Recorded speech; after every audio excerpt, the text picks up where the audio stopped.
think a lot of the problems that we're trying to solve aren't information problems, they're application or behavioral change problems. So like most people like could be quote unquote healthier. It's not because they don't know what to do. Think about nutrition, right? Like people can split hairs about like macronutrient ratios and supplementation protocols, but like I think even, you know, dietary people who are like constantly arguing with each other on social media, if you got them in a room and you're like, all right, what are the things that really matter to you?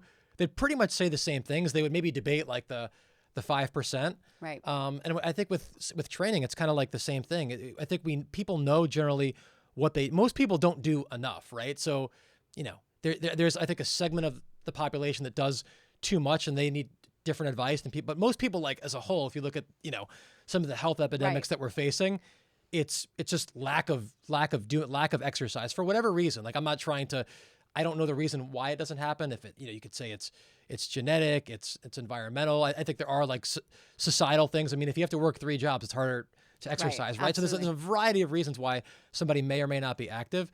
But for most people, they probably should just be more active regardless of what it is. Because if you get too hyper-focused on it has to be this thing, that creates an impediment to behavioral change. Someone's trying to modify their lifestyle. If you have them do something that's too hard, they're not going to do it. And, you know, to have somebody go from 0 exercise a week to like, you've got to go from that to 13 hours of zone 2, it's like never going to happen. So early on in my career, I think I focused way too much on like what I thought was ideal and not on like, all right, like try to figure out like, what does this person really want? Because you asked me before, you know, what do I think a person should do?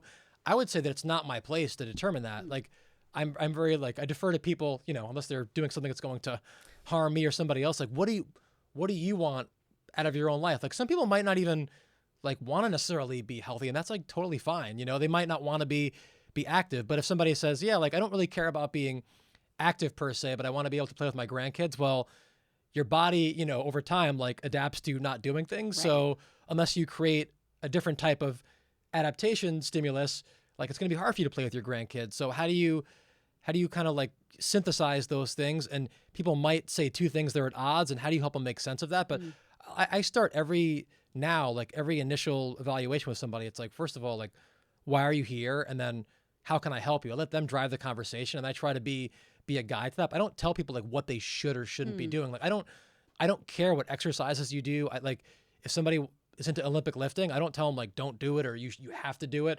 It's like, all right, if that's a big part of your life and that brings you joy, then like how can I help you do that? Now, if someone I think is doing something that's really putting their health at risk, like you're going to be a surgical candidate if you keep doing those things, I'll tell them I think that this is unnecessarily risky for, you know, what you're trying to achieve, but it's not my place to tell them don't do it. I'm like, here's, in my opinion, what are here's the upside and the downside of what you're doing and your approach, and here's an alternative approach, but it's still your decision whether to do it. Like I just provide information, and I, you know, hopefully do it in a way where it's respectful, and then I let them decide what they want to do. And they may or may not hear you. I think that when I went to see you, I probably didn't hear you for quite some time.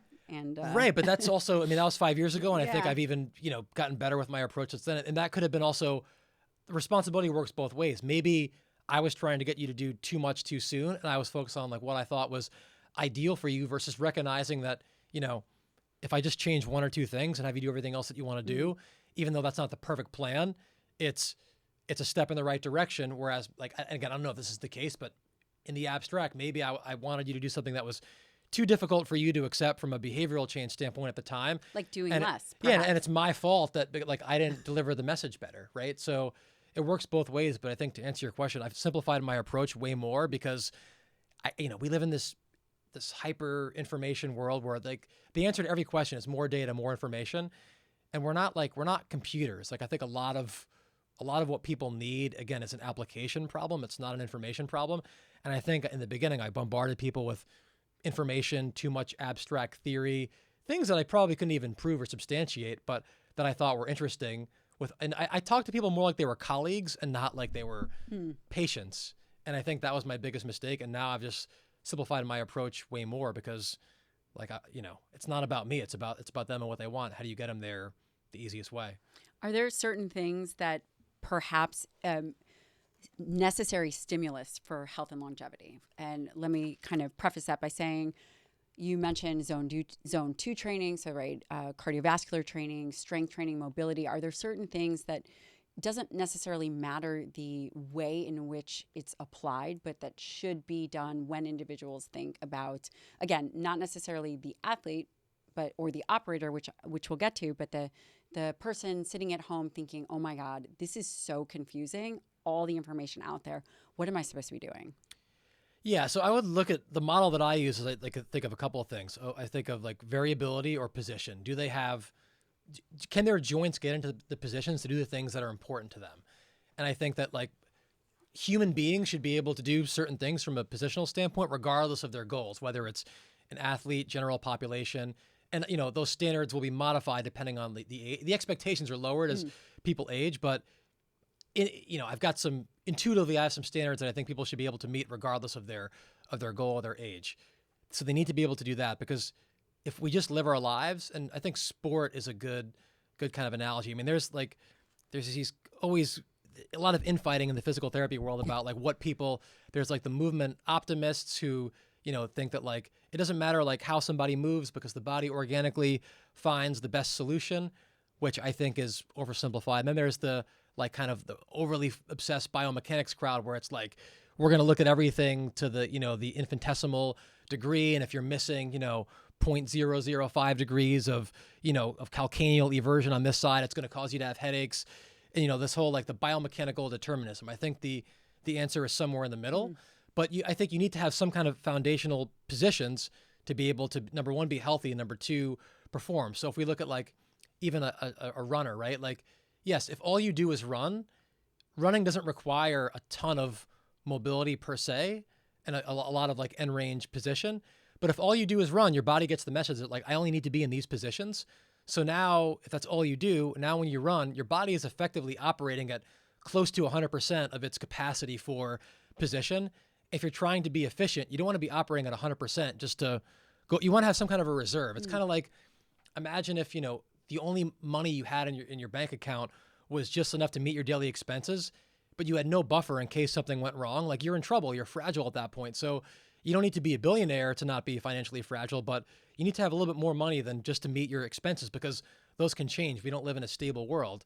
So when it comes to like mobility or position, you want to have your foundational, whatever that looks like, the requisite movement to, just be a human, and then a little bit more. And then that might also change that reserve that's needed depending on like what your goals are. If you're a Cirque du Soleil performer, you need a lot more position than someone who just wants to go for a run 3 days a week. So, that the mobility piece will vary with someone's goals, but I think that, especially as people age, they need to do more than probably what they're doing. And it can even be like 10 minutes a day, I think that people need to have also, like some kind of power, which I'll define power as like the ability to do things quickly or at a high intensity. And intensity would be not like how subjectively hard it feels, but, if you can bench press 100 pounds, 90 pounds one time is more intense by that definition than doing 50 pounds 20 times, right? So you want to be, it's all about bandwidth, right? Like, you need variability in how you move in your joint position.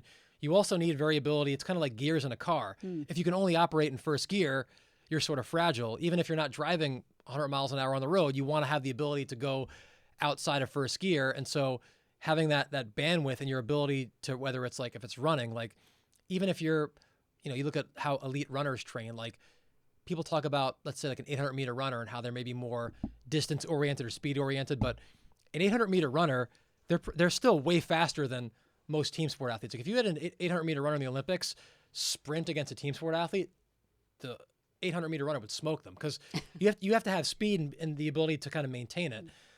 So being, and especially as we age, we don't do things at a high intensity, high output, high rate of force development. And so I think people, even as they age, should do things fast. Now, they might not be like sprinting at max velocity. It might be, for them, just doing like an extensive, box jump onto a 1-inch box just to like maintain some elastic. For them, that might be like kind of a safe way for them to maintain their rate of force development, elasticity.